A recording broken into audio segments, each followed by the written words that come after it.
Hello दोस्तों, इस video में बात करेंगे अल्टरनेटिव करंट और डायरेक्ट करंट के बारे में। क्या रीज़न है कि जो हमारा सोलर पैनल होता है इससे हमें डायरेक्ट करंट देखने को मिलता है, जबकि हमारे घर के अंदर जो इलेक्ट्रिसिटी की सप्लाई आती है यहाँ पे अल्टरनेटिव करंट आपको मिलता है। तो इसके पीछे का क्या लॉजिक रहता है, कौन सा जो करंट होता है वो ज़्यादा एफिशिएंट है, किसके अंदर ज़्यादा खतरा होता है, और इसके साथ ही जो हमारी बैटरी होती है इसके अंदर हमें डायरेक्ट करंट का ऑप्शन मिलता है। अल्टरनेटिव करंट की आपको बैटरी मार्केट के अंदर देखने को नहीं मिलेगी। तो इन सब के पीछे क्या लॉजिक है, ये सारी जानकारी आपको इस वीडियो में मिलने वाली है। जैसा आपको पता होगा, डायरेक्ट करंट की खोज थॉमस एडिसन ने की थी और अल्टरनेटिव करंट की खोज निकोला टेस्ला ने की थी। यहाँ पे डीसी करंट की खोज पहले की गई थी और अल्टरनेटिव करंट की खोज बाद में की गई थी। जो दोनों करंट है इनके अंदर कुछ फ़ायदे और नुकसान, या फिर बोले दोनों की कुछ स्ट्रेंथ है, जो चीज़ अपन वीडियो में आगे जानेंगे। फर्स्ट यहाँ पे बात करते हैं डायरेक्ट करंट के बारे में। डायरेक्ट करंट में इलेक्ट्रॉन एक ही डायरेक्शन में सीधे फ्लो करते हैं, जिसके कारण जो डायरेक्ट करंट होता है इसके अंदर कोई भी टाइप की कोई फ्रीक्वेंसी नहीं होती है, ये एकदम स्ट्रेट होता है। जबकि वहीं हम बात करें अल्टरनेटिव करंट की, तो अल्टरनेटिव करंट के अंदर क्या होगा कि आपको एक साइन वेव देखने को मिल जाएगी कि एक बार तो इसकी जो फ्रीक्वेंसी होती है या फिर जो इसके आप बोले वोल्टेज वो एकदम हाई लेवल पे जाएंगे और एक बार ये ड्रॉप हो जाएंगे। तो इसके अंदर क्या होता है कि साइन वेव में एक बार अप एंड डाउन ये चीज़ चलती रहती है। जो हमारे इंडिया के अंदर इसकी फ्रीक्वेंसी होती है वो 50 हर्ट्ज की होती है। अलग अलग जगह पे आप देखेंगे तो बाहरी जो देश है वहाँ पे इसकी जो फ्रीक्वेंसी होती है वो अलग आपको देखने को मिल जाएगी है। अब यहाँ बात करते हैं कौन सा करंट ज़्यादा पावरफुल है। जैसा आपको देख के पता चल रहा होगा कि डायरेक्ट करंट के अंदर जो करंट का फ्लो होता है वो एक समान होता है, जबकि अल्टरनेटिव करंट के केस में फ्रीक्वेंसी होती है जिसके कारण करंट एक बार हाई पीक पे होता है, एक बार लो पीक पे होता है। यही कारण है कि जहाँ पे हमें हाई पावर की ज़रूरत होती है वहाँ पे डायरेक्ट करंट को काम में लिया जाता है। जो हमारे ट्रेन का इंजन होता है ये भी डायरेक्ट करंट की मदद से ही चलता है, क्योंकि ट्रेन काफ़ी बड़ी होती है और यहाँ पे एकाएक या बोले इंस्टेंट पावर की रिक्वायरमेंट होती है, जिसकी वजह से यहाँ पे डायरेक्ट करंट को काम में लिया जाता है। इसके बाद में यहाँ पे बात करें एफिशिएंसी की, या फिर बोले कि ट्रैवलिंग की, कि कौन सा करंट है जिसके अंदर जो करंट का लॉस होता है वो ज़्यादा होगा फ्लो के अंदर। तो डायरेक्ट करंट के केस में जैसा आप देख पा रहे होंगे बैक साइड में कि एक समान फ्लो होता है, जबकि अल्टरनेटिव के केस में एक बार हाई पीक पे होता है, एक बार लो पीक पे होता है। इसको अगर एक एग्जाम्पल से समझे तो एक नॉर्मल इंसान 1 किलोमीटर भाग के जाता है और 1 किलोमीटर वो चल के जाएगा, या फिर बोले कि थोड़ा कहीं पे भाग रहा है थोड़ा चल रहा है। तो ऐसे केस में क्या होगा कि जहाँ पे वो आराम से जाएगा, थोड़ा भागेगा थोड़ा चलेगा, तो ऐसे केस में उसके अंदर थकान कम होगी, और एक जैसे भागता जाएगा तो वहाँ पे क्या होगी, थकान काफ़ी ज़्यादा होगी। तो यही सेम कॉन्सेप्ट यहाँ पे हो जाता है एसी और डीसी के केस में। डीसी में एक समान अगर वो तेज भागता जाता है तो यहाँ पे जो रेजिस्टेंस होता है वो बढ़ जाता है, और जो करंट का फ्लो होता है इसके अंदर करंट का काफ़ी ज़्यादा लॉस हो जाता है। यही कारण है जिसकी वजह से सोलर पैनल से लगा के इन्वर्टर तक का वायर होता है उसे जितना कम हो उसके उतना कम रखा जाता है, क्योंकि यहाँ पे डायरेक्ट करंट फ्लो होता है और डायरेक्ट करंट के केस में जो करंट का लॉस होता है वो ज़्यादा होता है। तो यहाँ पे अगर ज़्यादा लंबा वायर होगा तो आपको पूरा बेनिफिट नहीं मिल पाएगा और करंट का लॉस काफ़ी हद तक बढ़ जाएगा।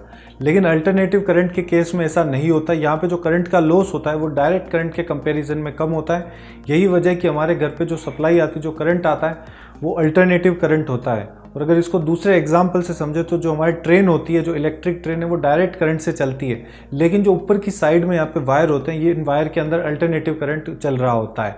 वहाँ पे क्या होता है कि जैसे वो ऊपर ट्रेन से करंट को लेता है और अंदर रेक्टिफायर लगा होता है। रेक्टिफायर क्या करता है, अल्टरनेटिव करंट को डायरेक्ट करंट के अंदर कन्वर्ट कर देता है, और जिससे ट्रेन का इंजन के अंदर पावर आता है और वो ट्रेन को आगे बढ़ाता है। और साथ ही डायरेक्ट करंट को अल्टरनेटिव करंट में कन्वर्ट करने के लिए इन्वर्टर को काम में लिया जाता है। इन्वर्टर के अंदर दो टेक्नोलॉजी होती है, एक तो ट्रांसफार्मर बेस्ड और ट्रांसफार्मर लेस। इन दोनों टेक्नोलॉजी की मदद से डायरेक्ट करंट को अल्टरनेटिव करंट में कन्वर्ट किया जाता है। नेक्स्ट बात करते हैं एसी बैटरी मार्केट के अंदर क्यों अवेलेबल नहीं है। जैसा आपको पहले बताया कि डायरेक्ट करंट एक समान फ्लो करता है, जबकि अल्टरनेटिव करंट के केस में जो फ्रीक्वेंसी होती है जिसकी वजह से एक बार हाई पीक पे होता है, लो पीक पे होता है, यानी कि इसमें अप एंड डाउन होते रहते हैं। अब आपको इसको एक उदाहरण से बताऊं तो जो अगर मान लीजिए एक नाली है जिसके अंदर नॉर्मल पानी बह रहा है, तो उसके अगर आप दोनों साइड से उसे रोक दें तो क्या होगा कि आप उसे स्टोर कर सकते हैं। लेकिन इसके अलावा अगर मैं आपको दूसरा एग्जांपल देता हूं कि कहीं पे कोई केमिकल है जिसमें बार बार उबाले आ रहे हैं, अब ऐसे में अगर आप उसको स्टोर करने की कोशिश करेंगे तो क्या होगा, उसमें से बार बार थोड़ा थोड़ा जो पानी होगा वो बाहर निकल जाएगा, कोई केमिकल होगा तो वो भी बाहर जा पाएगा। तो वही सेम केस होता है इसमें, क्योंकि डायरेक्ट करंट एक लेवल पे एक समान फ्लो करता है, जिसकी वजह से क्या होता है कि इसे स्टोर करना पॉसिबल है। लेकिन अल्टरनेटिव करंट के केस में ये चीज़ पॉसिबल नहीं हो पाती है, जिसकी वजह से जितनी भी बैटरी आप मार्केट के अंदर देखते हैं इसके अंदर आपको डायरेक्ट करंट ही स्टोर करने का ऑप्शन मिलता है। किसी भी बैटरी के अंदर आप अल्टरनेटिव करंट को स्टोर नहीं कर सकते हैं। नेक्स्ट यहाँ पे बात कर लेते हैं क्या रीज़न है कि जो हमारे ऑफ ग्रिड सोलर सिस्टम होते हैं इसके केस में वोल्टेज काफ़ी कम रखे जाते हैं, जबकि अगर आप ऑन ग्रिड सोलर सिस्टम लगाते हैं तो यहाँ पे वोल्टेज को काफ़ी हद तक बढ़ा दिया जाता है। इसके पीछे का क्या लॉजिक है इसे समझते हैं। जो हमारे ऑफ ग्रिड सोलर सिस्टम होते हैं इसके अंदर जो सोलर पैनल जितना भी करंट बना रहे हैं इसकी मदद से हमें बैटरी को चार्ज करना होता है। इसके बीच में हमारा अगर सोलर इन्वर्टर है इसके अंदर इनबिल्ट चार्ज कंट्रोलर होता है जो ये कंट्रोल करता है कि हमारी बैटरी ज़्यादा चार्ज ना हो जाए। तो ऐसे में बैटरी का जो वोल्टेज है उसी के समान हमको जो सोलर पैनल होते हैं उसके वोल्टेज के चाहिए होते हैं।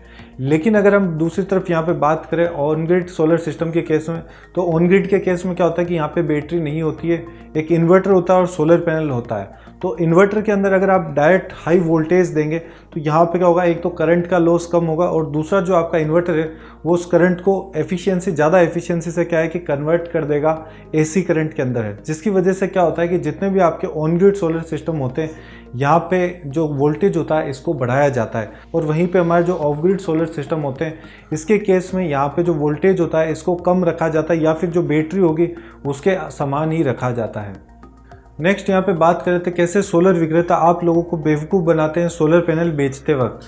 तो ज़्यादातर मैंने ये चीज़ देखी है कि जब भी आप सोलर पैनल खरीदने जाते हैं, आप लाइव प्रैक्टिकल मांगते हैं तो आपको सिर्फ वोल्टेज चेक करके बताए जाते हैं और वोल्टेज को टेक्निकल स्टिकर जो पीछे की साइड चिपका होता है उससे कंपेयर करके दिखा दिया जाता है कि इसके आसपास का ही ये जनरेशन कर रहा है। लेकिन काफ़ी कम चांस में ऐसा होगा कि आपको यहाँ पे एम्पियर चेक करके दिखाएंगे।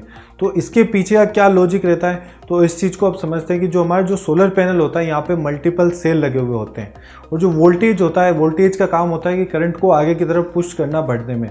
तो जिसके वजह से क्या होता है कि जो अगर सोलर पैनल है इसके ऊपर अगर हल्की सी भी धूप आएगी तो जो प्रेशर होगा बैक साइड से वो एक समान ही आपको मिल जाएगा। यानी कि मान लीजिए नॉर्मल सोलर पैनल के पीछे 40 वोल्टेज लिखा है तो आपको अगर कम धूप भी होगी तो 40 की कम 5 पॉइंट ऊपर 5 पॉइंट नीचे ऐसा आपको देखने को मिल सकता है। ज़्यादा यहाँ पे डिफरेंस नहीं आएगा।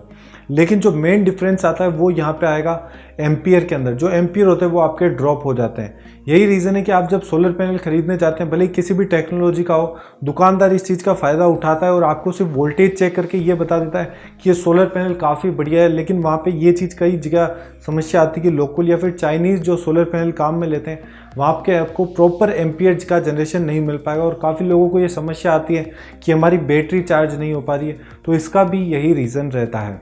अब लास्ट यहाँ पे बात कर लेते हैं कौन सा करंट ज़्यादा डेंजरस होता है, अल्टरनेटिव करंट या फिर डायरेक्ट करंट। तो यहाँ पे काफ़ी सारी थ्योरी जो मैंने इसके बारे में पढ़ी है या फिर खुद की रिसर्च से भी देखी है कि कई जगह ये बताया गया है कि डीसी करंट जो होता है वो ज़्यादा डेंजरस है और काफ़ी जगह ये बताया गया कि एसी करंट जो होता है वो ज़्यादा डेंजरस है। तो इसमें अलग अलग लोगों का अलग अलग मानना है। तो यहाँ पे अगर नॉर्मल जो थ्योरी है इसके बेसिस पे मैं आपको बताऊँ तो अल्टरनेटिव करंट ज़्यादा डेंजरस होता है डीसी करंट के कंपैरिजन में। इसके पीछे का रीज़न ये रहता है कि जब हम हमारे घर के अंदर बताते हैं कि हमारे यहाँ पे जो वोल्टेज आ रहे हैं वो 230 वोल्ट होते हैं, लेकिन 230 वोल्टेज क्या होता है कि एक्चुअल वैल्यू नहीं होती है। 230 जो वोल्टेज है ये उसकी आरएमएस वैल्यू होती है, लेकिन जब हाई पीक पे ये जाता है तो 300 वोल्ट तक ये जाता है।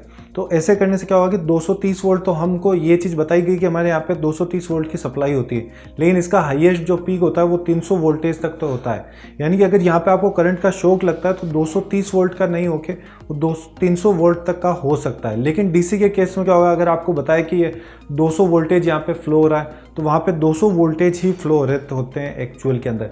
और नेक्स्ट यहाँ पे पॉइंट से इसे समझे तो अल्टरनेटिव करंट के केस में अगर किसी को शॉक लगता है तो व्यक्ति वहाँ पे चिपकता नहीं। अगर एक शॉक लगा तो शॉक लगने के बाद व्यक्ति दूर हो जाएगा, लेकिन अगर किसी को डायरेक्ट करंट का शॉक लगता है तो उस केस में क्या होता है कि व्यक्ति उसके एकदम चिपक जाता है।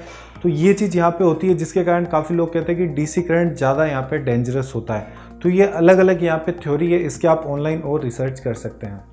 इसके साथ ही काफ़ी सारे लोगों का यहाँ पे मिथ है कि डायरेक्ट करंट को या डीसी करंट को जब हम हाथ लगाते हैं तो हमें शॉक नहीं लगता है। तो इसके पीछे का रीज़न ये है कि जो करंट हम अब डीसी करंट की फॉर्म में देखते हैं वो ज़्यादातर 12 वोल्ट, 24 वोल्ट या फिर मैक्सिमम से मैक्सिमम 48 वोल्ट तक होता है, जिसकी वजह से हम उसे हाथ लगाते हैं तो हमें करंट का शॉक नहीं लगता है। जबकि हमारे घर पे जो सप्लाई आ रही होती है वो 230 वोल्ट की है। अगर उतने वोल्टेज यहाँ पे डीसी के अंदर होंगे तो आपको शॉक लगेगा। तो इस चीज़ का आपको ध्यान रखना होता है कि कभी भी आप ऐसा रिस्क ना लीजिए। काफ़ी जगह ऐसे केस हुए हैं जहाँ पे सोलर पैनल के इंस्टॉलेशन, जहाँ पे बड़े प्लांट लगाए जाते हैं, वहाँ पे वायर के हाथ लगाने के कारण काफ़ी लोगों की यहाँ पे डेथ हो जाती है ऐसे एक्सीडेंट में। तो ये चीज़ आपको गंभीरता से लेनी चाहिए कि दोनों करंट यहाँ पे क्या है, डेंजरस हो सकते हैं। आपको किसी वायर को टच नहीं करना चाहिए। काफ़ी जगह पे टेस्टिंग वगैरह एक्सपेरिमेंट वीडियो में मैंने देखा है कि लोग उस वायर को टच करके दिखाते हैं, तो ये कई बार डेंजरस हो सकता है। तो इस चीज़ का आपको ध्यान रखना चाहिए। तो दोस्तों इस वीडियो के लिए इतना ही। एक पॉइंट जो आप लोगों के माइंड में होगा कि ये रह गया है, तो वो पॉइंट है कि सोलर पैनल डायरेक्ट करंट को क्यों प्रोड्यूस करते हैं। जो सोलर पैनल होता है उसके अंदर इलेक्ट्रॉन एक ही साइड में फ्लो करते हैं, जिसके कारण जो सोलर पैनल के अंदर से हमें करंट मिलता है वो डायरेक्ट करंट होता है। तो ये थी यहाँ पे पूरी जानकारी। अगर आपको वीडियो पसंद आया तो इसे लाइक कर दीजिए। आपका कोई सुझाव है या आप कोई प्रश्न पूछना चाहते हैं तो नीचे कमेंट सेक्शन में पूछ सकते हैं। साथ ही हमारे चैनल को सब्सक्राइब करके हमें सपोर्ट करें। जय हिंद, जय भारत।